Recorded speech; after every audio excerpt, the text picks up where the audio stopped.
Hello दोस्तों, मैं शेखर शर्मा आपके अपने यूट्यूब चैनल रेनबो क्लासेस में आपका स्वागत करता हूं।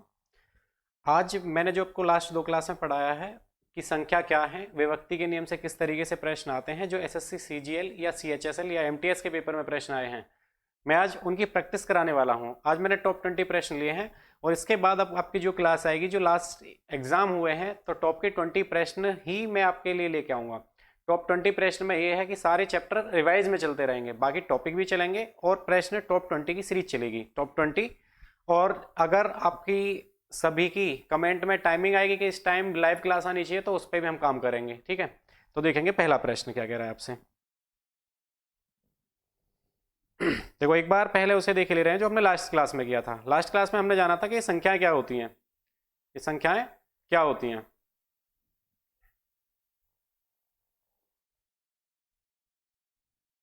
जैसे देखो, रियल नंबर मतलब वास्तविक संख्या। तो वास्तविक संख्याओं को तो आपका सभी को पता होगा कि वास्तविक संख्या क्या होती है। जितनी भी संख्या होती हैं वो सारी की सारी कैसी होंगी, वास्तविक संख्या। और हमारे लिए जो प्रश्न बनेंगे वो वास्तविक संख्याओं से बनेंगे। जैसे मैं आपसे कहूँ पाई क्या है, तो पाई एक वास्तविक संख्या भी है, यानी कि रियल नंबर भी है।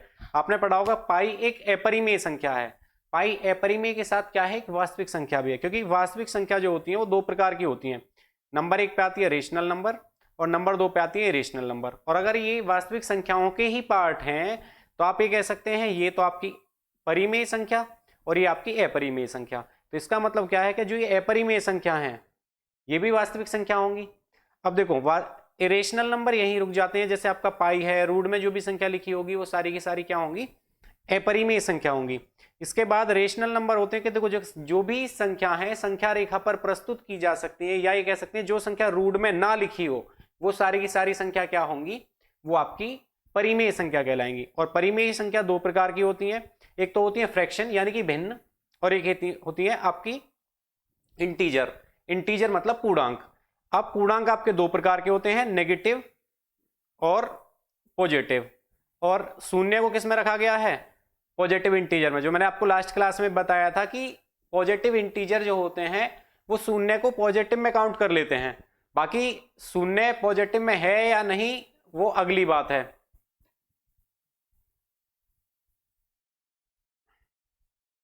जैसे कि आप सभी देख पा रहे हैं, अगर ये होल नंबर भाई 0 है, 1 है, 2 है, 3 है, ये के सारे क्या हैं, होल नंबर है। और आपको बताया था कि ये होल नंबर दो प्रकार में टूटते हैं, एक तो होती है जीरो और एक होती है नेचुरल नंबर। सबसे ज्यादा प्रश्न यहीं से आते हैं। नेचुरल नंबर आपको पता होनी चाहिए, इंपोर्टेंट भी है। नेचुरल नंबर क्या होते हैं कि प्राकृतिक संख्या, जिन संख्याओं को हम गिन सकते हैं या गिनने योग्य संख्याएं क्या कहलाती हैं, प्राकृतिक संख्या कहलाती हैं। देखो, नेचुरल नंबर कहां से स्टार्ट होंगे, 1 2 3 या ईटीसी, जहां तक एक देखो छोटे बच्चे से अगर कहा जाए कि आप गिनती सुनाए तो गिनती वो जीरो से थोड़ी सुनाता है, वो कहां से सुनाता है, एक से। और अगर वो एक से सुना रहा है इसका मतलब क्या है कि एक ही हमारी प्राकृतिक संख्या है। यानी कि प्राकृतिक संख्याओं की एक क्वालिटी है कि जिन संख्याओं को हम गिन सकते हैं वो सारी की सारी क्या होंगी, एक प्राकृतिक संख्या होंगी। अब देखो, नेचुरल नंबर आपके दो भागों में टूटेंगे, एक इवन होंगे और एक होंगे आपके ऑड। इवन नंबर और ऑड नंबर। अब इवन नंबर जो रहते हैं, या मैं कह सकता हूं कि यहां से नेचुरल नंबर की अलग अलग क्वालिटीज बनती हैं। एक तो होती है सम और विषम, एक होती है भाज्य और अभाज्य, ठीक है। जैसे प्राइम मतलब सम संख्या, और कंपोजिट मतलब, कंपोजिट जरूरी नहीं है वो प्राइम ही होंगे, कंपोजिट का मतलब है मिश्रित संख्या, वो हो सकता है विषम हो। जैसे मैं आपसे कहूं कि संख्या लिखिए 21, 21 किस किस से मिलकर बनी है, तो आप ये कह सकते हैं 3 और 7 से मिलकर बनी है, ये भी तो एक कंपोजिट नंबर हो जाएगी। अगर मैं आपसे कहूं composite even number, composite even number यानी कंपोजिट इवन यानी कि मिश्रित सम संख्या, मिश्रित सम संख्या में क्या होंगी, दोनों सम संख्या होंगी। और मैं आपसे कहूं कंपोजिट ऑड नंबर, तो वहां क्या होंगी, दोनों की दोनों कैसी संख्या होंगी, विषम संख्या होंगी। तो यहां तक हमने जाना था कि संख्या है क्या, प्राइम नंबर क्या होते हैं ये आपको बताया था, कंपोजिट नंबर क्या होते हैं वो भी आपको बताया था। और एक ना तो अभाज्य संख्या है और ना ही भाज्य संख्या है, एक ना तो भाज्य है और ना ही अभाज्य है। यानी कि एक को भाज्य और अभाज्य की श्रेणी में नहीं रखा गया है। एक को छोड़ के अगर मैं आपसे पूछा जाए सबसे छोटी अभाज्य संख्या क्या है, तो सबसे छोटी अभाज्य संख्या पूछी जाएगी तो आपकी 2 होगी। और अगर आपसे पूछी जाए सबसे छोटी विषम अभाज्य संख्या क्या है, तो वो 3 है। यहां से प्रश्न आपके लिए इसी तरीके से आ जाते हैं जब आपसे ये पूछ लेता है कि संख्या है क्या, यानी कि संख्याओं से प्रश्न किस तरीके से बने हैं। देखो अब देखेंगे पहला प्रश्न। देखो संख्याओं के बारे में अगर आपको पता है तो आप प्रश्नों को बेहतर से कर पाएंगे। पहला आपको नियम लगाने हैं विभक्ति के, अगर वहां से ना हो तो थोड़ी सी कैलकुलेशन कर लेना। जैसे कि पहला प्रश्न ये कह रहा है यदि संख्या 1005x4 8 से पूरी तरह विभाज्य है तो x के स्थान पर सबसे छोटा पूर्णांक क्या होगा। तो x के स्थान पर देखो उसने एक नई लाइन जोड़ी है, वो आपसे पूछ रहा है कि x के स्थान पर सबसे छोटा पूर्णांक क्या होगा, x के स्थान पर सबसे छोटा पूर्णांक क्या होगा। अगर उसने कहा है कि x के स्थान पर सबसे छोटा, यानी कि एक बात क्लियर है कि x के जो स्थान पर पूर्णांक एक से ज्यादा बनने वाले हैं, एक उनमें छोटा रहा होगा एक उनमें बड़ा रहा होगा, और उसने आपसे पूछा क्या है सबसे छोटा पूर्णांक क्या होगा।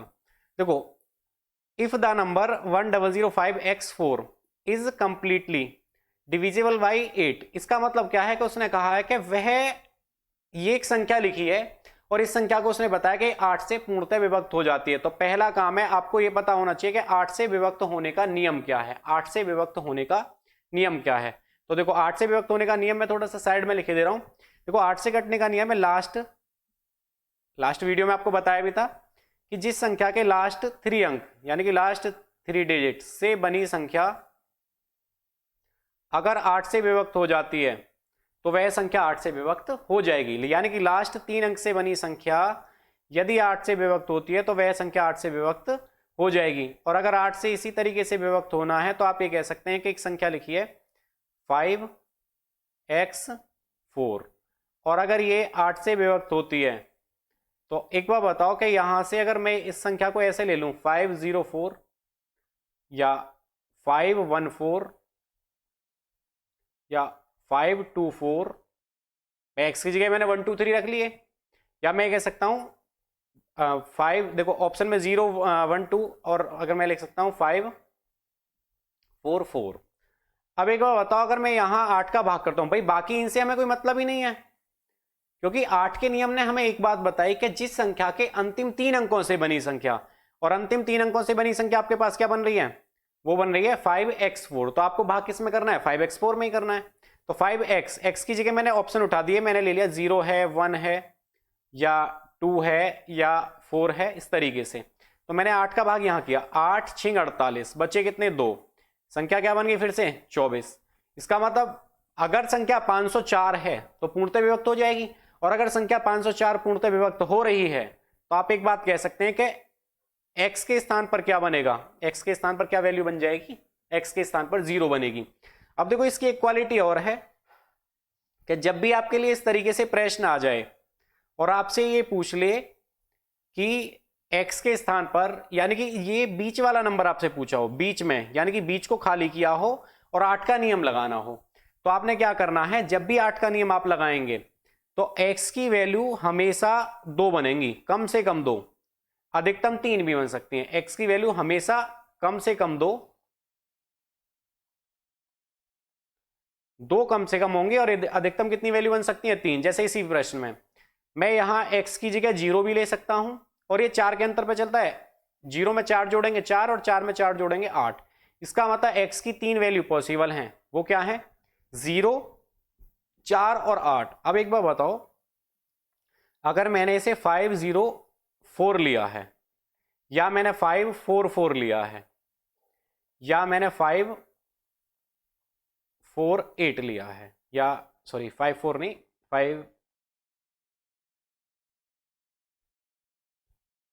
584 लिया है। अब देखो यहां अगर मैं 8 का भाग करता हूं, भाई मैंने x के स्थान पर 0 रख दिया, एक बार 4 लिख दिया, एक बार 8 लिख दिया। अगर मैं इसमें भाग करने जाता हूं और मैं आपसे कहूं कि अगर 8 का भाग यहां किया गया है तो आप कहेंगे 8 6 48, 2 बचे 24 हुआ, और 8 के पार्ट में 24 आता कट गई। 8 का भाग फिर यहां किया, 8 6 48, 6 बचे 64 बनी, 8 8 64 कट गई। अब मैंने 8 का भाग यहां किया, 8 7 56, 2 बचे फिर 24 बनी फिर कट गई। इसका मतलब x की पॉसिबल वैल्यू कितनी होंगी, वो आपकी 3 बनेंगी। और उसने आपसे पूछा है सबसे छोटा, भाई उसने पूछा है स्मॉलेस्ट इंटीजर क्या बनने वाला है, यानी कि सबसे छोटा पूर्णांक। अब इसी प्रश्न को मैं थोड़ा सा बदलना चाहूं तो मैं इंटीजर को काट के, अगर मैंने यहां से इंटीजर हटा दिया है, पूर्णांक की जगह मैं इसमें लिख देता कि इसका प्राकृतिक संख्या क्या होगी, सबसे छोटी प्राकृतिक संख्या क्या होगी, ठीक है ना, या सबसे छोटी प्राकृतिक संख्या क्या होगी, यानी कि इंटीजर को हटा दिया और यहां मैंने लिख दिया नेचुरल नंबर क्या होगा।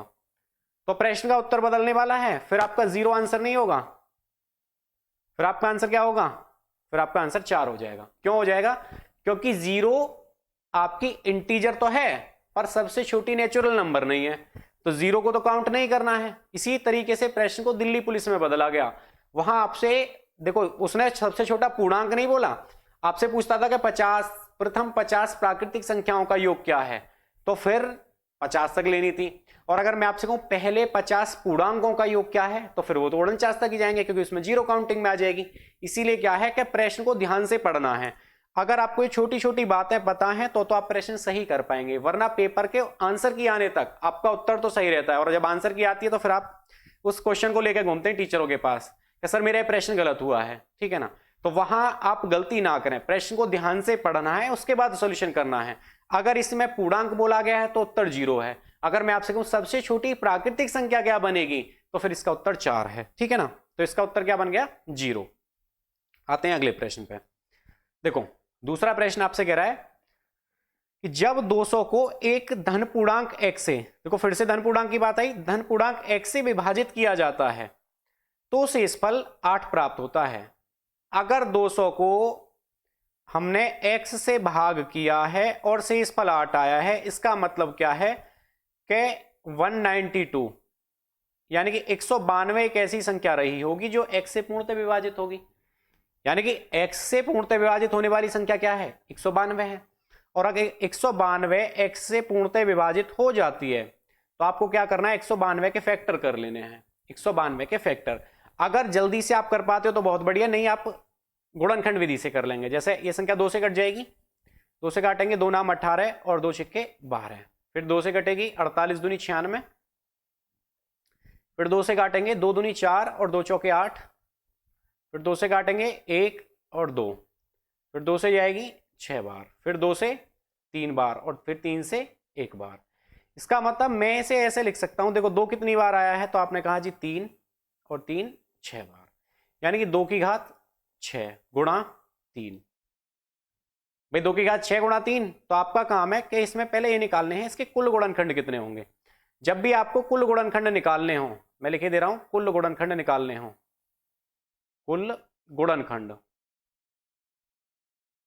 जब भी आपको कुल गुणनखंड निकालने हो तो आपने क्या करना है, जो भी पावर बनेगी, जो भी इसकी पावर बनती है, जैसे इसकी पावर कुछ नहीं है तो इसकी पावर 1 तो रही होगी, जो भी पावर बनती है उसमें +1 करना है, जो भी पावर बनती है उसमें +1। यहां 7 बन जाएगा, यहां 2 बन जाएगा और उनकी गुणा कर देनी है। तो इसका मतलब इसके कुल गुणनखंड कितने रहे होंगे, इसके कुल गुणनखंड बने होंगे 14, इसके कुल गुणनखंड कितने 14। अब उसने एक नई लाइन जोड़ी थी कि शेषफल 8 भी प्राप्त होना चाहिए।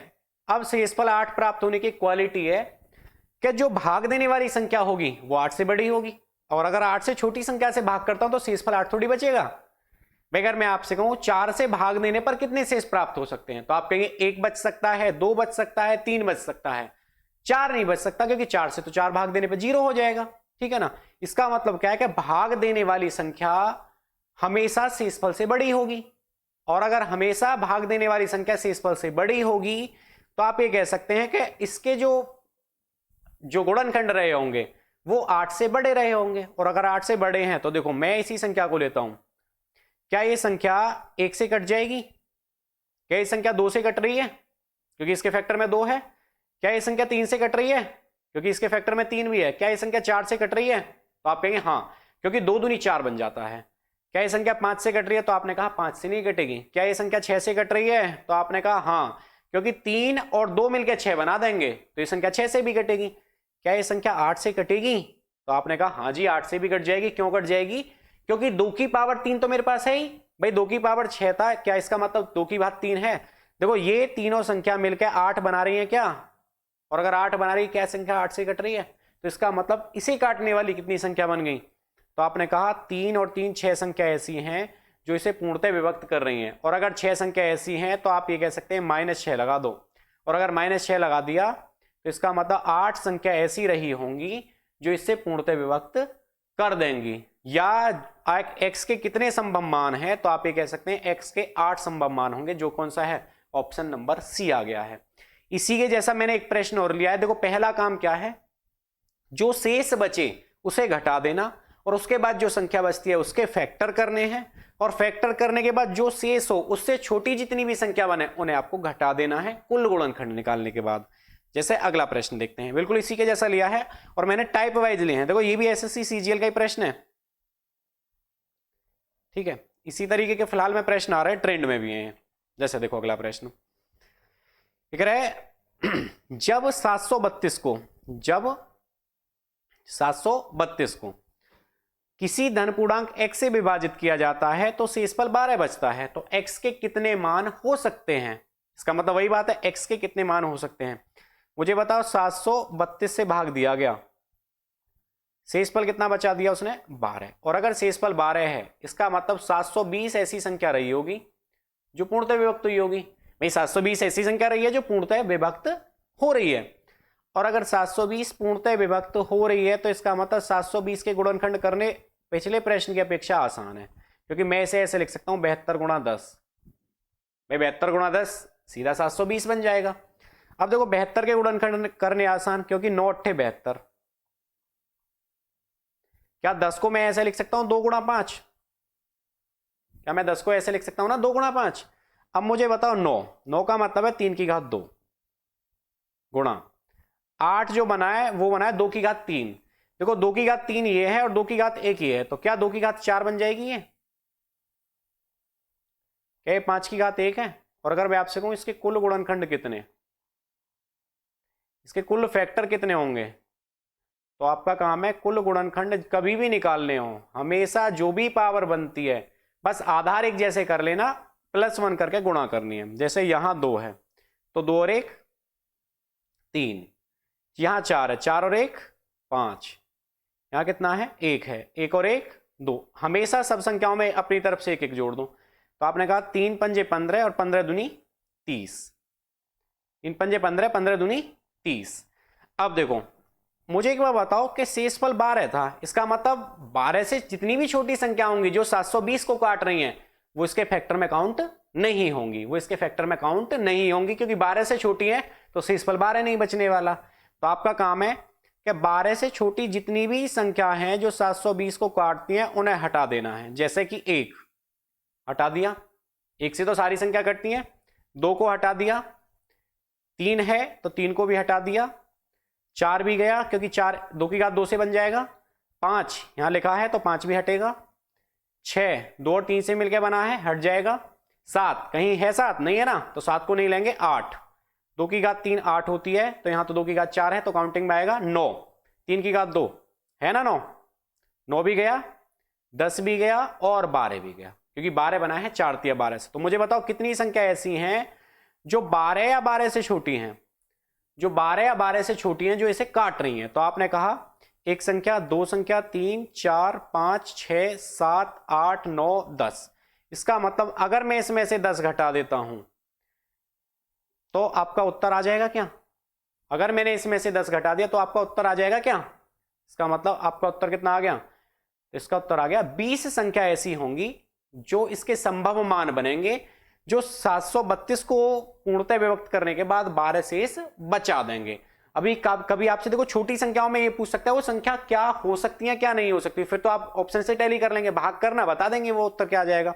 ठीक है, उम्मीद करता हूं समझ में बढ़िया से आ रहा होगा। और समझ में आए तो भाई कमेंट में ये जरूर बता देना कि लाइव क्लास की टाइमिंग क्या रखनी है।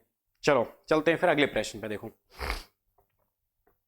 देख रहे, जब एक पूर्णांक n को 7 से विभाजित किया जाता है, देखो याद रखना प्रश्न को ध्यान से पढ़ना है, चाहे सॉल्यूशन स्पीड में हो। अगर पढ़ते समय ही गलती हो गई तो प्रश्न का आप सॉल्यूशन बिल्कुल नहीं कर पाएंगे, और करेंगे भी तो आप गलत करेंगे। उसने कहा जब एक पूर्णांक n को 7 से विभाजित किया जाता है तो शेषफल कितना आता है? 3 आता है। यानी कि एक नंबर को जब 7 से डिवाइड करने के बाद रिमाइंडर कितना बचा दिया उसने? 3 बचा दिया। अब मुझे एक बार बताओ कि n को अगर मैं 7 से भाग दूं और शेषफल 3 आ जाए तो वह छोटे से छोटा पूर्णांक मैं 3 मान सकता हूं? भाई n की वैल्यू 3 रही होगी, क्योंकि 3 को 7 से भाग करने पर शेषफल 3 ही आएगा और मैं ये भी कह सकता हूं 7 और 3 10 मान लीजिए। पर अगर मैं 10 मानता हूं तो प्रश्न की कैलकुलेशन थोड़ी बढ़ जाती है। जब भी ऐसा प्रश्न आए आपके लिए कि किसी संख्या को किसी संख्या से भाग देने पर कुछ बच जाए, और अगर कुछ बचा है तो आप उसे n की वैल्यू मान लेना, n है, x है, y है, z है, जो भी है। तो आप ये कह सकते हैं n का मान कितना रहा होगा, 3 रहा होगा। और अगर n का मान 3 है तो आगे बढ़ते हैं। ये कह रहे हैं यदि 6n को, अब अगर मैंने n को ही 3 मान लिया तो 6n कितना हो जाएगा, 6 गुणा 3 कितना, 18। यदि 6n को 7 से विभाजित किया जाता है तो शेषफल क्या आएगा। अब मुझे बताओ 7 का भाग अगर मैं 18 में करता हूं, भाई 7 का भाग 18 में अगर मैं करने गया तो आपने कहा 7 दूनी 14, बचे कितने, 4। भाई 4 बच गया, और आपसे ये पूछ रहा है तो उसका शेषफल क्या होगा, तो उसका शेषफल 4 होगा, जो कौन सा है, ऑप्शन नंबर बी है। देखो जब भी ऐसा प्रश्न आए कि किसी संख्या से किसी संख्या को भाग दिया गया और शेषफल कुछ बच गया, तो जो शेषफल बचेगा वो आपका n या जिस संख्या में भाग दिया जा रहा है वो उसी की वैल्यू होगी। ठीक है, चलते हैं अगले प्रश्न पे। देखो अगला प्रश्न कहता है जब एक पूर्णांक n को, देखो पहला आपका काम है कि प्रश्न को खुद से ध्यान से पढ़ना है, वीडियो को रोकें, खुद से ध्यान से पढ़ के खुद से सॉल्यूशन करने की कोशिश करें। अगर हो रहा है तो बहुत बढ़िया, अगर आपका उत्तर आ भी रहा है तो एक बार चेक करें वीडियो में कि क्या उसका उत्तर सही है। जब एक पूर्णांक n को 8 से विभाजित किया जाता है तो शेषफल 3 बचता है। जब एक पूर्णांक n को 8 से विभाजित किया जाता है तो शेषफल कितना बचता है, 3 बचता है। और अगर शेषफल 3 बचा है तो क्या इसकी n की वैल्यू 3 होगी। भाई अभी बताया था जब n को 8 से विभाजित किया गया तो n की वैल्यू ही आप 3 मान लें।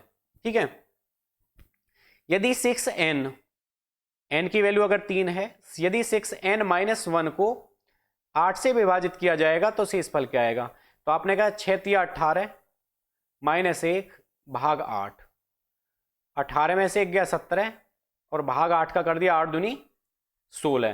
भाई 17 में आप इस तरीके से भाग करेंगे, प्रैक्टिस बढ़िया है तो आप इस तरीके से भाग करके शेष लिख सकते हैं, बाकी इस तरीके से भाग कर सकते हैं, 8 दूनी 16, बचा कितना 1। और आपसे ये पूछ रहा है कि उसका शेष क्या बचने वाला है, तो उसका शेष कितना बच रहा है, 1 बच रहा है। ऑप्शन नंबर बी आ गया कि उसका शेषफल कितना प्राप्त होगा, 1 होगा। जब भी ऐसा प्रश्न आ जाए हमेशा n की वैल्यू शेषफल होती है, हमेशा n की वैल्यू शेषफल होती है। बाकी वो आपसे कुछ पूछे कुछ भी आप वहां मान रख लेंगे। फिर उसके बाद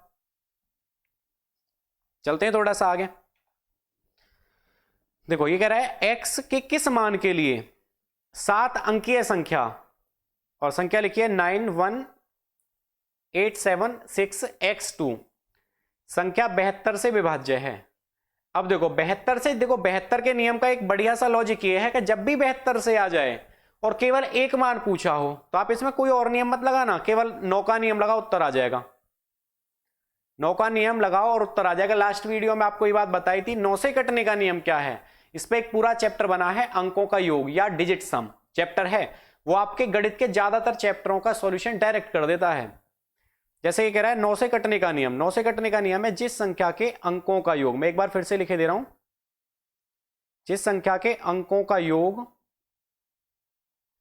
9 से कट जाता है वह संख्या 9 से कट जाती है। और अगर अंकों का योग 9 से कट रहा है तो मुझे एक बार बताओ, अगर मैं यहां से देता हूं 9 प्लस 1 प्लस 8 प्लस में 7 प्लस में 6 प्लस में x और प्लस में 2, भाई 9 से कब कटेगी संख्या, जब अंकों का योग 9 से कट जाएगा। तो मैंने देखा 9 और 1 10, 10 और 8 18, 18 और 7 25, 25 और 6 31, 31 और 2 33, इसका मतलब 33 प्लस x है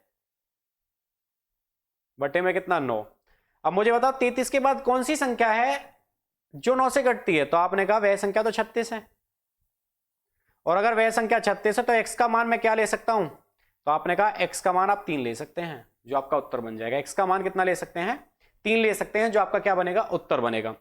अब देखो इसका पेपर में अगर ये आए तो इतना कुछ नहीं करना, पेपर में आए तो आप इसे डायरेक्ट कर सकते हैं, डायरेक्ट करने में ज्यादा देर नहीं लगने वाली, मौखिक होगा। देखो मुझे बताओ ये 9 से कटने का नियम है अंकों का योग, तो इसे मैं थोड़ा डायरेक्ट भी कर सकता हूं। डायरेक्ट ये मानो कि 3 से 4 सेकंड का प्रश्न है। उसने कहा x के किस मान के लिए 7 अंकीय संख्या 918786x2 72 से विभाज्य है। केवल एक वैल्यू पूछी है, और अगर एक वैल्यू पूछी है, 9 का नियम आ रहा है तो 9 का नियम डायरेक्ट लगाओ। जहां अंकों का योग 9 हो जाए उसे हटा दो। 9 गया, 8 और 1 9 गया, 7 और 2 9 गया। x के साथ क्या बचा है? 6 बचा है। तो x की वैल्यू कितनी लेनी होगी? तो आप भी समझ गए, x की वैल्यू 3 ले लो ताकि संख्या पूर्णतः विभक्त हो जाए। जब भी ऐसा प्रश्न आए आप 9 का नियम डायरेक्ट लगा सकते हैं। चलते हैं अगले प्रश्न पे। देखो अगला प्रश्न क्या कह रहा है। ये कह रहा है x के किस मान के लिए 7 अंकीय संख्या, 7 अंक वाली संख्या, ये आपको एक संख्या लिखी है 46 39 3x 8, और ये कह रहा है 11 से पूर्णतः विभक्त है।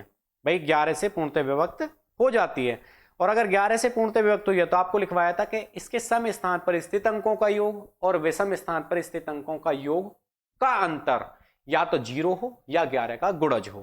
तो आप एक बार बताओ, यहां से अगर मैं जोड़ने जाता हूं तो 8 के साथ जाएगा 3, भाई विषम स्थान है 8 3 3 4। अगर मैंने जोड़े तो 8 और 3 11, 11 और 3 14 और 4 18। इसका मतलब एक तरफ तो आ गया सम 18 बराबर। अब आते हैं दूसरी तरफ पे। तो आपने कहा 6 और 9 15, 15 के साथ x, 15 के साथ x। अब मुझे बताओ x की वैल्यू अगर मुझे निकालनी हो तो आप ये कह सकते हैं 18 माइनस 15। x की वैल्यू अगर मुझे निकालनी हो 18 माइनस 15, इसका मतलब x की वैल्यू कितनी संभव है? x का वह संभव मान क्या होगा? वो 3 होगा। x का संभव मान क्या होगा? तो x का संभव मान होने वाला है कितना? तो x का संभव मान हो जाएगा आपका 3। ठीक है, देखो चलते हैं अगले प्रश्न पे। ये प्रश्न वो हैं जो एग्जाम में आए हैं, किसी ना किसी एग्जाम में जरूर आए हैं। ठीक है ना। देखो अभी आपको हो सकता है कि जो लोग पहले से प्रैक्टिस में हो उन्हें आसान लग रहे हो, पर धीरे धीरे मैंने इसके सारे प्रश्न वो लिए हैं जो ठीक ठाक हैं और जो बार बार रिपीट हुए हैं।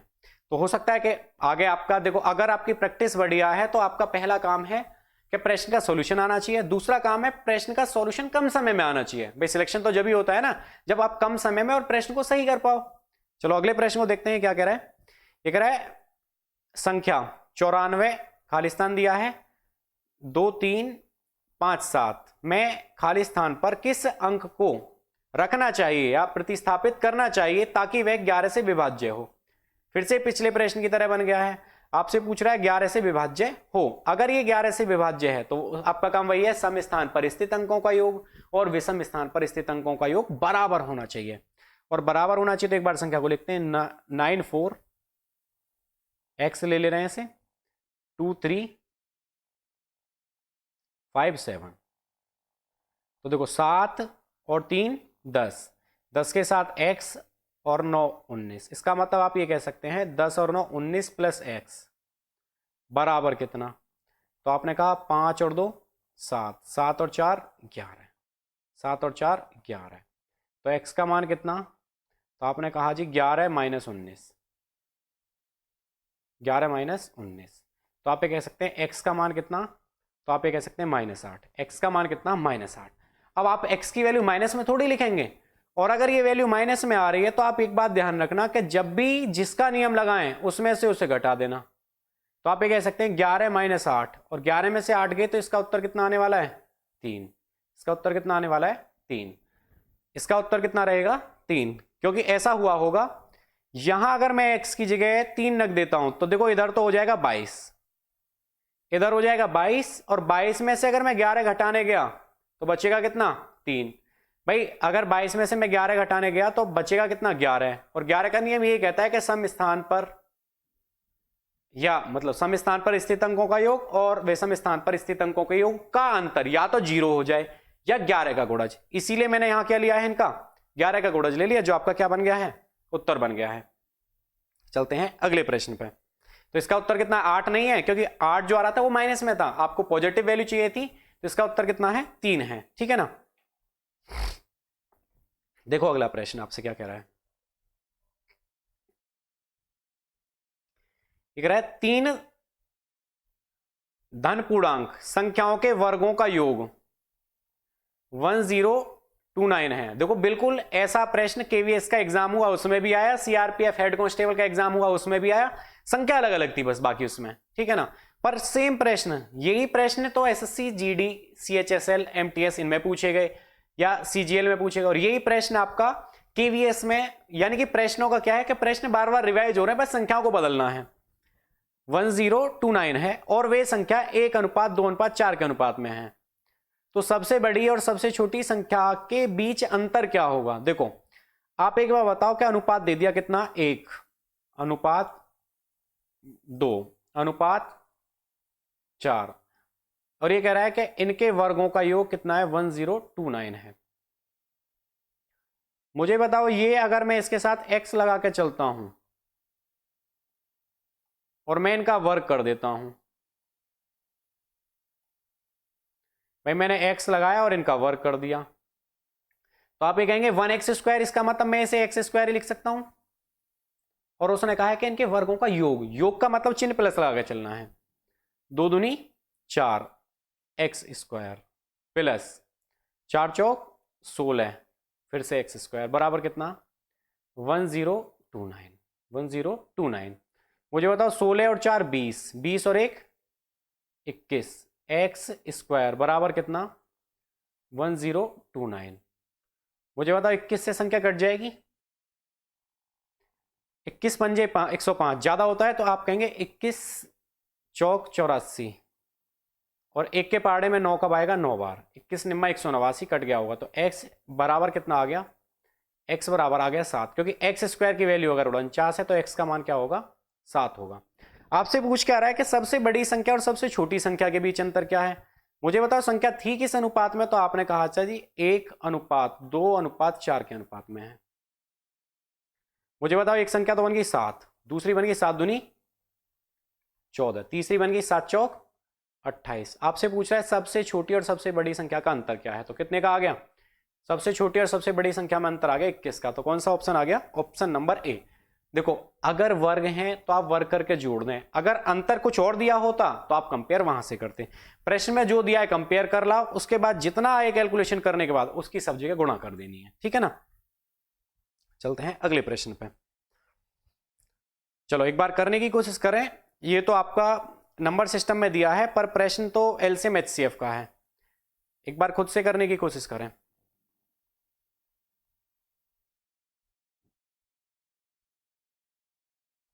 अगर आप सभी एग्री करेंगे तो टॉप 20 सीरीज लेके आएंगे, बाकी 10-10 प्रश्नों से आप ठीक है तो 10-10 भी लेके चलेंगे, ठीक है। देखो जैसे कह रहा है क्वेश्चन नंबर 10, यहां पर आपसे कह रहा है कि 3, 7 और 18 से भाज्य या विभाज्य सबसे छोटा पूर्णांक क्या है। यानी कि वो आपसे पूछ रहा है सबसे छोटा स्मॉलेस्ट इंटीजर। अब एक बार बताओ सबसे छोटा पूर्णांक के लिए आप क्या निकालते हैं? हमेशा एलसीएम निकालते हैं। इसका मतलब आपसे डायरेक्ट यही पूछ रहा है कि 3, 7 और 18 का एलसीएम क्या होगा। और अगर 3, 7, 18 का एलसीएम पूछ रहा है तो देखो 7 तो है ही, और 18 में 3 तो अपने आप ही इंक्लूड हो गया, तो 18 भी है। 18 गुणा 7 कर दो, 18 गुणा 7 126 उत्तर आ गया। ऑप्शन कौन सा ऑप्शन है? डी है। सबसे छोटा पूर्णांक पूछा गया तो 126, और बाकी अगर बड़ा पूछता तो बड़े के लिए तो आपका अनंत बन सकता था। कोई भी संख्या हो सकती है, कितनी भी बड़ी संख्या जो इससे पूर्णतः विभक्त हो। तो हमेशा ऐसे प्रश्न में छोटे से छोटा पूर्णांक पूछा जाता है, ठीक है। चलते हैं अगले प्रश्न पर। देखो अगला प्रश्न कह रहा है आपसे 11वां प्रश्न, ये कह रहा है 25a² - 9 के गुणनखंड कितने होंगे, या इसके क्या गुणनखंड होंगे। और अगर आपसे इसके क्या गुणनखंड पूछ रहा है कि इसके गुणनखंड क्या होंगे, तो मुझे एक बार बताओ क्या मैं इसे ऐसे लिख सकता हूं 5a² माइनस, मैं इसे ऐसे भी लिख सकता हूं 3 अब देखो आपके लिए फॉर्मूला बन गया है a² - b²। मुझे एक बार बताओ a² - b² क्या बनता है।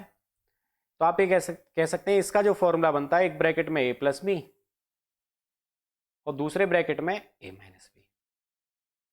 एक ब्रैकेट में a + b होना चाहिए, दूसरे ब्रैकेट में a - b होना चाहिए। इसका मतलब एक तरफ तो आएगा 5a + 3, ये आगे पीछे लिख सकते हैं, इसमें कोई दिक्कत नहीं है। हो सकता है माइनस वाला पहले लिख दिया हो, 5a - 3। इसका मतलब आपको एक बार प्लस देखना है, एक बार माइनस देखना है, और होना क्या चाहिए? 3 होना चाहिए। तो कौन से ऑप्शन में लिखा है? तो आपने कहा जी पहले में लिखा है 5a + 3, 5a - 3 आंसर है। ये दोनों आगे पीछे भी लिखे जा सकते हैं, इन्हें बदल देता है, कोई दिक्कत नहीं है। माइनस वाला पहले लिख दे, प्लस वाला पहले लिख दे, कोई फर्क नहीं है। आपको बस ये देखना है कि प्लस और माइनस में वैल्यू होनी चाहिए, ठीक है ना। 11वां प्रश्न आपका बढ़िया से समझ में आया हो, कोई दिक्कत नहीं है यहां तक, ठीक है। चलते हैं आगे। और बाकी कोई भी चीज वीडियो में समझ में ना आए, ठीक है ना, कोई भी पॉइंट समझ में ना आए तो आप उसे दोबारा से पूछ सकते हैं, कमेंट में जरूर लिख देना। चलो अगला प्रश्न कह रहा है कि बड़ी से बड़ी संख्या ज्ञात करें जो स्टार को प्रतिस्थापित कर सके ताकि संख्या 9 से पूर्णतः विभक्त हो जाए। तो इसका मतलब ये आपसे डायरेक्ट इनडायरेक्ट 9 के नियम की बात कर रहा है। 9 के नियम का भी बताया था, 1 1 9 0, इसे x मान लें, इसे 6 मान ले रहे हैं। अब मुझे बताओ 9 से कटने का नियम क्या था। मैंने कहा था जहां अंकों का योग 9 हो जाए वहां उड़ा दो, जहां भी अंकों का योग 9 हो जाए वहां काट दो। तो 9 गया। मुझे बताओ 6 7 और 1 8, क्या चाहिए x के स्थान पर 9 बनाने के लिए? तो आप कह रहे हैं 1 और चाहिए। अगर 1 और होगा तो संख्या 9 से पूर्णतः विभक्त हो जाएगी। तो इसका क्या आंसर आ गया? ऑप्शन नंबर बी आ गया है, जो आपका क्या है आंसर है। चलते हैं अगले प्रश्न पे। देखो ये प्रश्न थोड़ा सा बढ़िया है, जो लोग प्रश्न को अभी तक मौखिक कर पा रहे थे उनके लिए ये प्रश्न है। देखो ये कह रहा है यदि 5 अंक वाली संख्या, 5 अंक वाली संख्या इसने लिखी है 6 7 6xy 3 7 11 से विभाज्य है, तो 3x - 5y का मान क्या होगा? तो 3x - 5y का मान क्या होगा? इसका मतलब आपको x और y दो मान निकालने हैं। अभी तक क्या थे प्रश्न जिनमें आप एक एक मान निकाल रहे थे, अब कितने मान निकालने हैं? 2। और नियम भी एक नहीं लिया, 3 3 ले लिए। कौन कौन से? 3 का, 7 का, 11 का। मुझे एक बार बताओ, 3 7 11 से विभाज्य है, इसका मतलब इनके एलसीएम से विभाज्य होगी भाई, इनके एलसीएम से विभाज्य होगी। और अगर इनके एलसीएम से विभाज्य होगी तो इनका एलसीएम सारे के सारे प्राइम नंबर है, तो इनकी गुणा होगी 7 तिया 21 गुणा 11। इसका मतलब इनका एलसीएम बना कितना? 231। इनका एलसीएम कितना बना? 231। अगर इनका एलसीएम 231 है तो मुझे एक बार बताओ कि 200 के पहाड़े में अगर मैं जाता हूं यहां तक, तो क्या मैं 2 गुणा 3, भाई 3 की गुणा करके पहुंच सकता हूं ना? मुझे बताओ कि अगर मैं यहां गुणा 3 कर देता हूं तो 3 एकम 3, 3 तिया 9 और 3 दूनी 6, तो क्या मैं 693 तक पहुंच जाऊंगा? पर 93 नहीं जाना है, तो वैल्यू कम है। और अगर कम है भाई, यहां तो मैं पहुंच गया 693, मुझे चाहिए 676। इसका मतलब गुणा 300 नहीं हुआ होगा, गुणा इसमें कम रहा होगा। या तो देखो मैं कैलकुलेशन गुणा करके कर लाऊं, ठीक है, या मैं इसकी कैलकुलेशन भाई गुणा करने के बाद ये पता चल जाएगा कि इसकी रेंज में क्या संख्या बन रही है जो इनसे विभक्त हो रही है। अब मुझे एक बार बताओ कि अगर मैंने 300 की गुणा करी होती तो क्या वैल्यू इतनी बन गई होती? भाई 69 300, अब चाहिए आपको 69, 69 300, हाँ 3 3, ठीक है। अगर मैं यहां गुणा करके लाता तो आपके पास वैल्यू बनती ये वाली, ठीक है ना। आपको चाहिए 67 6, और 67 6 का मतलब है आपको यहां जो गुणा करनी है, अगर मैं यहां 231 में गुणा 29 की कर देता हूं, 231 में गुणा 29 की कर देता हूं, तो आप रेंज के लगभग पहुंचेंगे। एक बार देखते हैं। आपने कहा जी ऐसा करते हैं, 231 गुणा कितना? तो आपने कहा आप 29 की गुणा कर दें। 29 का मतलब मैं 290 की गुणा कर रहा हूं। 29 एकम 29, 29 का 9 हासिल के लिए कितने बने? 2। 29 गुणा 3 87, 87 और 2 89 का 9 हासिल के लिए 8, और 29 दूनी 58, और 58 8 कितना? 64। मुझे एक बार बताओ, यहां मैं पहुंच रहा था 69 के नजदीक, और मैं हूं यहां 64 के नजदीक, और 64 और 69 के बीच में है ये 67। इसका मतलब क्या है कि 29 यानी कि 29 की गुणा नहीं हुई, गुणा हुई है 29 गुणा यानी कि 295 की। यानी कि अगर मैं 295 की गुणा करता हूं तो मैं इसकी रेंज में पहुंच जाऊंगा। एक तो इसका तरीका है ये वाला कि आप इस तरीके से करें। तो इस तरीके से तो देखो मेरे देखने के अनुसार ये लग रहा है कि प्रश्न थोड़ा सा बड़ा हो रहा है। इससे बेहतर ये है कि आप विभक्ति के नियम पर थोड़ा सा काम कर लें। जैसे मुझे एक बार बताओ, 3 से कटने का नियम क्या है? अंकों का योग 3 से कट जाए, तो मुझे एक बार बताओ 6 गया, 6 गया, 3 के पहाड़े में आता है। 7 में अगर भाग करता हूं तो 1 बचेगा। इसका मतलब क्या है कि x + y + 1 मिला के 3 से कटना चाहिए। भाई x + y + 1 बराबर किससे कटना चाहिए? 3 से। अब लगाते हैं दूसरा 11 का नियम। 11 का नियम कहता है सम स्थान पर स्थित अंकों का योग और विषम स्थान पर स्थित अंकों का योग बराबर होना चाहिए। मुझे बताओ y के साथ 6 और 6 के साथ फिर 6, इसका मतलब मैं कह सकता हूं 6 + 6 + y बराबर किसके हैं? तो आपने कहा जी x + 7 के। तो मैं कह सकता हूं कि 12 + y बराबर किसके है? तो आपने कहा जी x + 7 के। तो मैं कह सकता हूं कि एक इस y को मैं इधर ले आता हूं या मैं x को इधर ले जाता हूं, और एक बढ़िया ये है कि मैं y को इधर लाऊं, तो मैं इसे लिख सकता हूं x - y बराबर कितना? 12 - 7, क्योंकि मैं 7 को इधर ले आऊंगा। तो x - y कितना आ गया? 5। x - y 5। इसका मतलब आपके पास सीधा सीधा एक लॉजिक बन रहा है कि x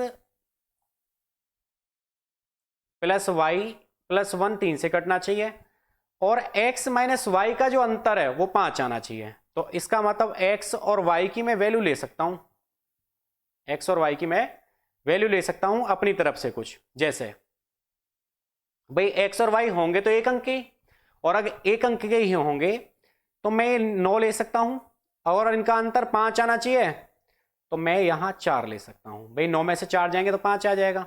मैं यहां 8 ले सकता हूं तो मैं यहां 3 ले सकता हूं। मैं यहां 7 ले सकता हूं तो मैं यहां 2 ले सकता हूं। अगर मैंने यहां 6 लिया तो मैं यहां 1 भी ले सकता हूं, और अगर मैंने यहां 5 लिया तो मैं यहां 0 भी ले सकता हूं। भाई यही वैल्यू बनेंगी। अब मुझे बताओ, अगर मैंने x का मान 9 ले लिया और y का मान मैंने 4 ले लिया, भाई x का मान मैंने 9 लिया और y का मान मैंने 4 लिया, तो आपने कहा 9 और 4 13, 13 में एक जोड़ा 14। भाई 13 में एक जोड़ने के बाद संख्या क्या बन गई? 14 बन जाएगी। और 14 कभी 3 के पहाड़े में आएगा? तो आपने कहा जी कभी नहीं आएगा, तो ये ऑप्शन तो बिल्कुल नहीं हो सकता, ये गया। 8 और 3 11, 11 और 1 12, इसका मतलब ये ऑप्शन हो सकता है। आते हैं अगले पे। 7 और 2 9 और 1 10। मैं इस तरीके से लगा रहा हूं, अगर मैंने x का मान 7 लिया, y का 2 लिया, भाई x का 7 y का 2, 7 और 2 9 और 1 10, 10 कभी 3 के पहाड़े में नहीं आता, इसलिए मैं ऑप्शन को हटा रहा हूं। एक बार फिर से देखेंगे। देखो मैंने इसलिए हटा दिया क्योंकि x का मान 9 है और y का 4 है, तो 9 और 4 13, 13 में एक जोड़ा 14, 14 कभी 3 के पहाड़े में नहीं आता, तो ये ऑप्शन गलत। ये ऑप्शन सही हो सकता है 8 और 3 11, 11 और 1 12, 3 के पहाड़े में आता है, हो सकता है। 7 और 2 9 और 1 10, ये बिल्कुल नहीं हो सकता। 6 और 1 7 और 1 8, कभी 3 के पहाड़े में नहीं आता, गलत। 5 में 0 जोड़ी, 5 में 0 जोड़ेंगे 5, 5 और 1 6, इसका मतलब ये उत्तर भी हो सकता है। आपके पास दो उत्तर बने, या तो 50 है या 83 है, मतलब 8 और 3 है। अब मुझे बताओ कि अगर मैंने 50 लिया तो क्या ये वाली वैल्यू 0 हो रही है? भाई y का मान मैंने 0 ले लिया और मैंने x का मान 5 लिया, तो आपने कहा 5 या 15 क्या ऑप्शन में है? तो आपने कहा 15 में से 0 घटाएंगे, 0 नहीं है, इसका मतलब ये ऑप्शन भी क्या है? गलत। इसका मतलब x का मान तो 8 रख दो और y का मान क्या रख दो? 3 रख दो। x का मान 8 रखा तो 8 तिया 24, y का मान 3 रखा तो 5 तिया 15, और 24 में से 15 घटाए तो उत्तर कितना आ गया? 9, जो क्या है आपका आंसर है। ऑप्शन नंबर डी आ गया, जो आपका आंसर है। देखो प्रश्न समझाने में थोड़ा सा टाइम लगा है, अगर समझ में कम आया हो तो एक बार वीडियो को फिर से देखना, क्योंकि इस तरीके के मैंने वीडियो में 2-3 प्रश्न लिए हैं जो इसी कैलकुलेशन पे हैं और 11 के 3 7 11 के नियम पे ही हैं। ठीक है, देखो जैसा अगला बिल्कुल इसी के जैसा लिया है। ये कह रहा है यदि 5 अंकों वाली संख्या, यदि 5 अंकों वाली संख्या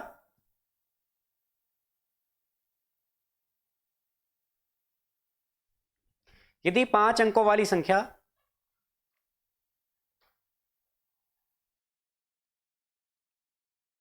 247 एक्स वाई 3 7 और 11 से विभाज्य है, तो 2y - 8x, इसका मतलब एक बात क्लियर हो गई, यहां y की वैल्यू ज्यादा रहेगी। क्यों ज्यादा रहेगी? क्योंकि सारे उत्तर पॉजिटिव दिए हैं, क्योंकि x में बड़ी संख्या की तो मैंने गुणा करी है और फिर भी वैल्यू पॉजिटिव आ गई, इसका मतलब y का मान यहां बड़ा रहने वाला है, और अगर y का मान बड़ा रहेगा तो फिर से वही काम करते हैं। देखो विभक्ति के नियम पे काम करता हूं मैं एक बार।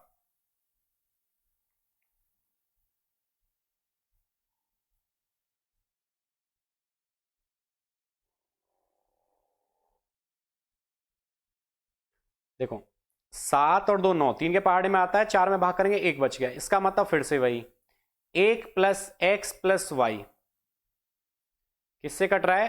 3 से। किससे कट रहा है? 3 से। एक कहां से बचा? तो 7 और 2 9 कट जाएंगे, 4 बचेगा, 4 में 3 का भाग करेंगे 3 एकम 3, एक बचेगा ना रिमाइंडर, तो इसीलिए मैंने शेष लिया है, 3 एकम 3 भागफल नहीं लिया, मैंने लिया शेषफल। तो 1 प्लस एक्स प्लस वाई किसका भाग करना है? 3 का, और 3 का भाग करने के बाद संख्या पूरी कटनी चाहिए। तो अब लगाते हैं 11 का नियम। 11 का नियम फिर इसमें लगेगा, 247 एक्स वाई। नियम किसका काम करेगा? 11 का। मुझे बताओ कि y प्लस 7 प्लस 2, तो आपने कहा 7 और 2 9 प्लस वाई बराबर किसके है? तो आपने कहा 4 प्लस एक्स के। तो आप ये कह सकते हैं, इस x को इधर ले आता हूं क्योंकि y की वैल्यू ज्यादा है, y माइनस एक्स बराबर, इस 9 को मैं इधर लेके गया, बच्चा कितना? -5। बच्चा कितना? -5। तो मैं इसे इधर ना लेके जाके मैं इधर ही लेके चलता हूं ताकि कैलकुलेशन थोड़ी सी आसान हो जाए।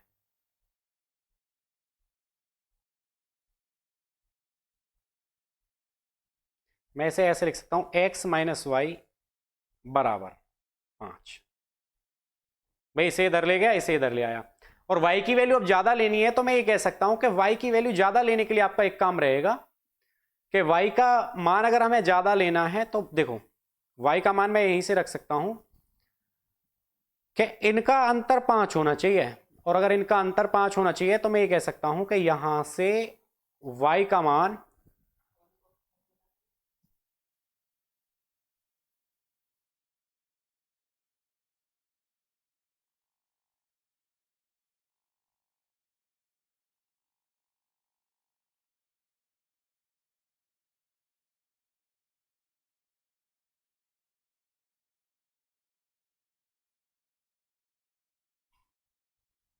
देखो, अब आपका काम क्या रहेगा?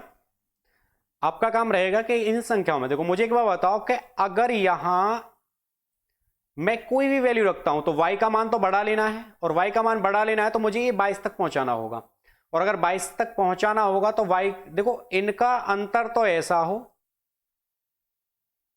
इनका अंतर तो ऐसा हो कि ये संख्या जो इनका अंतर है 11 आ जाए। मुझे एक बार बताओ कि अगर इनका अंतर 11 चाहिए तो y का मान मैं ले सकता हूं 4 से बड़ा लेना होगा, क्योंकि अगर 9 में से 4 घटाता हूं 5 आता है।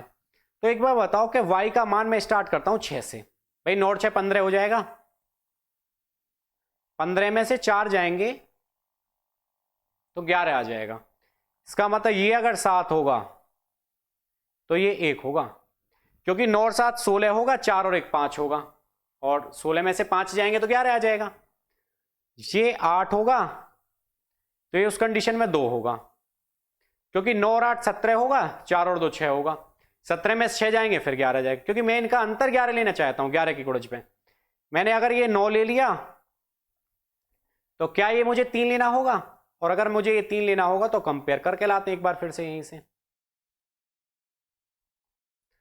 मुझे एक बार बताओ कि अगर मैंने 6 रख दिया और ये 0 रख दिया तो 6 और 0 6 और 1 7, तो ये उत्तर बिल्कुल नहीं। 7 1 8 और 1 9, ये उत्तर हो सकता है। 8 और 2 10 और 1 11 है, ये उत्तर बिल्कुल नहीं है। 9 और 3 12 और 1 13 है, ये उत्तर भी बिल्कुल नहीं। इसका मतलब x का जो संभव मान है आपके अनुसार, x का y का मान तो 7 है, और x का मान कितना है? x का मान 1 है। y का मान 7 है और x का मान कितना है? 1 है। देखो, अगर कम समझ में आता है तो वीडियो को 1-2 बार जरूर देखना, ऐसा नहीं कि छोड़ देना है, छोड़ना नहीं है, तोड़ना है। प्रश्न को जब तक आप खुद से नहीं करेंगे और बार बार देख के देखो, रिवीजन जब तक करो जब तक प्रश्न की कैलकुलेशन एक लाइन में ना हो जाए। और प्रत्येक प्रश्न को मौखिक करने की यही तरीके हैं कि आप उस पर बार बार प्रैक्टिस करें। 2y minus 8x, 2y, y की वैल्यू कितनी? 7, माइनस 8x की वैल्यू कितनी? 1, 7 दूनी 14, माइनस 8 एकम 8, 14 में से 8 गए तो उत्तर कितना आ गया? 6 आ गया, जो आपका क्या है? आंसर है। 14 में से 8 जाएंगे तो 6 आ जाएगा, जो आपका क्या बन जाएगा? उत्तर बन जाएगा। ठीक है ना? चलो चलते हैं अगले प्रश्न पे। अगर कम समझ में आया तो वीडियो को दोबारा से जरूर देख लेना भाई, छोड़ना नहीं है, प्रश्न को बढ़िया से करके चलना है। ये कह रहा है b का अधिकतम मान ज्ञात करें जिससे संख्या 30a68b, जिसमें बताया है a बड़ा है b से, 11 से विभाज्य है, और अगर 11 से विभाज्य है तो 11 से कटने का नियम वही था। भाई मैंने संख्या ली 30A68B। मुझे बताओ B में 6 जोड़ेंगे, 6 में 0 जोड़ेंगे, इसका मतलब 6 + B बराबर 8 में A जोड़ेंगे और A में फिर 3 जोड़ेंगे, 8 और 3 11 + A। और उसने कहा है कि A जो है A बड़ा है किससे? B से। और अगर A बड़ा है B से तो मुझे एक वैल्यू तो 22 ले जानी होगी। मुझे एक बार बताओ कि मैं इसे 22 तो नहीं ले जा सकता क्योंकि मैं A की वैल्यू 11 नहीं लिख सकता। मुझे बताओ कि अगर A बड़ा है तो A का मान मैं 9 ले सकता हूं। मैंने ये 20 बना दिया, भाई 11 और 9 20 हुआ, इनका अंतर मुझे 11 चाहिए। अगर ये 20 हुआ है तो मुझे बताओ 11 लाने के लिए B की वैल्यू कितनी रखनी होगी? भाई 11 लाने के लिए मुझे B की वैल्यू क्या 3 रखनी होगी, क्योंकि 11 और 9 20 और 6 और 3 9, 20 में से 9 जाएंगे 11 आ जाएगा, 20 में से 9 जाएंगे 11 आ जाएगा। अगर मैंने यहां 8 रख दिया तो क्या B की वैल्यू मुझे देखो 11 और 8 19, और मैंने कहा यहां 19 में से कितना घटाना होगा? 8 घटाना होगा, इसका मतलब 8 घटाना होगा तो 2 रखना होगा। अब मुझे बताओ कि मैं जैसे जैसे वैल्यू घटाता जा रहा हूं तो ये वैल्यू भी घटती जा रही है, और अगर वैल्यू घटती जा रही है तो उसने कहा है कि B का अधिकतम मान क्या होगा? तो B का अधिकतम मान क्या बन गया? B का अधिकतम मान 3 बन गया। B का अधिकतम मान क्या होगा? तो B का अधिकतम मान 3 होगा, क्योंकि मैं 3 रखने पे, एक बार फिर से थोड़ा सा समझाई दे रहा हूं, क्योंकि अगर मैंने B का मान 3 ले लिया, देखो भाई यहां 11 है, यहां 11 के साथ A है, और उसने कहा है कि A बड़ा है B से, तो मैंने A का मान अधिकतम ले लिया 9, तो ये कितना हो जाएगा? 11 और 9 20। मुझे बताओ कि 6 + B, तो मैं कह सकता हूं B बराबर 20 - 6 कितना? 14। और 11 से कटने के लिए इनका अंतर 11 होना चाहिए, इसका मतलब B का संभव मान क्या है? 3, क्योंकि मैं 3 रख लाऊंगा, अंतर 11 आ जाएगा और संख्या पूर्णतः विभक्त हो जाएगी। अगर आपको सॉल्यूशन की PDF चाहिए या PPT चाहिए तो मेरा व्हाट्सएप नंबर लिंक में भी दिया गया है, ठीक है ना, इस नंबर पर मैसेज कर देना। बाकी टेलीग्राम की लिंक, मैं टेलीग्राम की लिंक डाले दे रहा हूं वीडियो में, आप वहां मैसेज कर देना या ग्रुप ज्वाइन कर लेना वहां से, क्योंकि ग्रुप ज्वाइन हो जाएगा, आपको सारे जितने भी अभी तक क्लास हुई हैं सबकी PPT में उसके ग्रुप में डाल दूंगा, ताकि आप कम समय में प्रश्न को, ज्यादा से ज्यादा प्रश्नों को कर पाएं। बिल्कुल सेम सॉल्यूशन के साथ मैं उसमें ग्रुप में डालने वाला हूं टेलीग्राम के में। देखो अगला प्रश्न है, यदि 6 अंक वाली संख्या, आपसे सीधी सीधी बात एक बात आई कि 6 अंक वाली एक संख्या है 5x4 23y जो 88 से विभाज्य है, तो पहला काम है 8 का नियम लगा दो।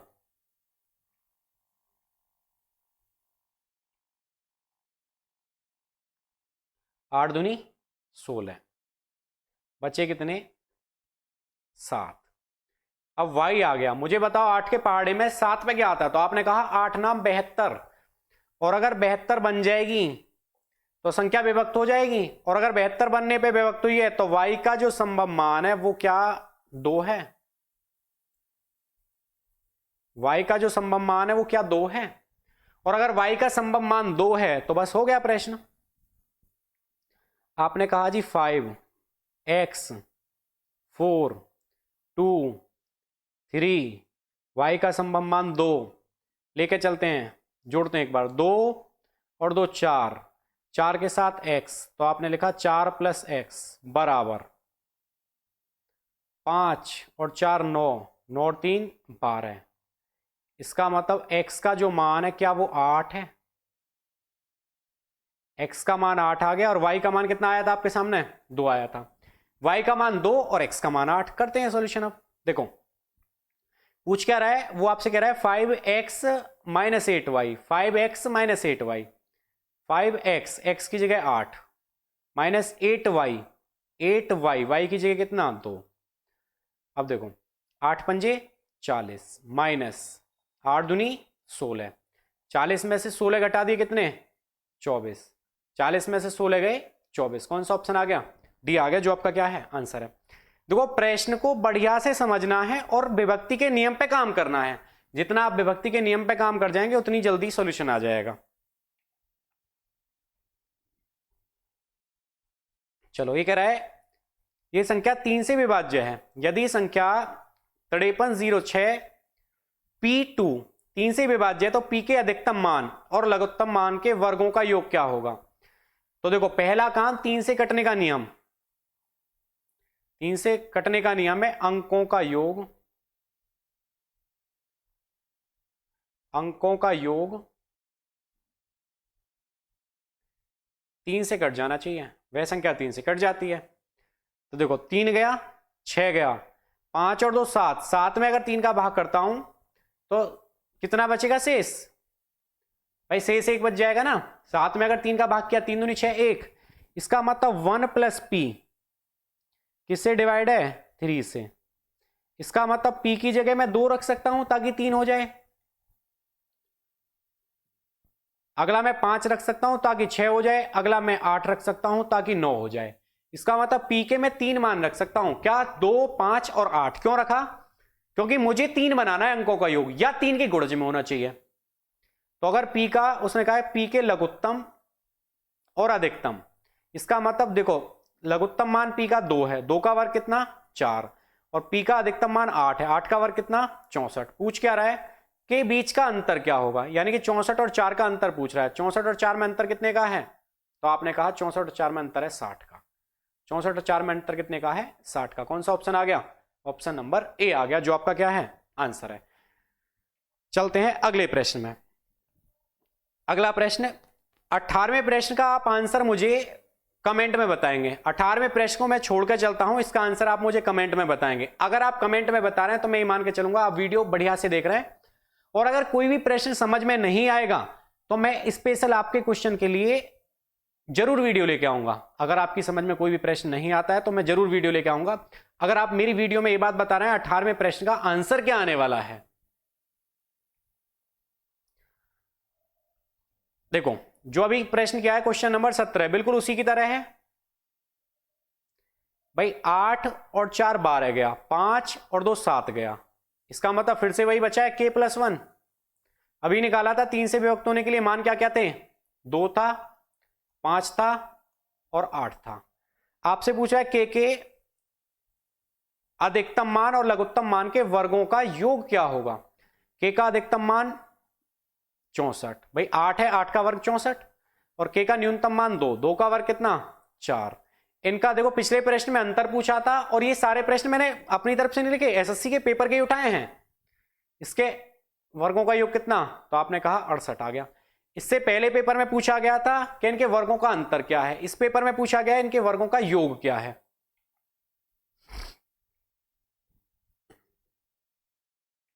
ये कह रहा है यदि 8 अंकीय संख्या, भाई टॉप 20 की सीरीज ला रहे होंगे अगर आप सपोर्ट करेंगे तो। जो पेपर वाले प्रश्न हैं जिस शिफ्ट में आए हैं शिफ्ट वाइज भी बताया जाएगा कि उस शिफ्ट के प्रश्न है। अगर 88 से विभाज्य है तो 4x प्लस 3y का मान क्या होगा। मुझे बताओ 88 से विभाज्य है तो पहले नियम हम 8 का लगा दें क्या, पहले नियम 8 का लगा दें। 8 का नियम है 8 पंजे 40, बचा कितना y और y के साथ 2।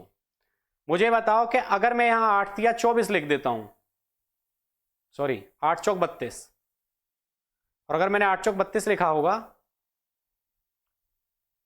अगर मैंने यहां 32 लिख दिया तो ये संख्या कट जानी है। इसका मतलब y का जो मान है मैं 3 ले सकता हूं।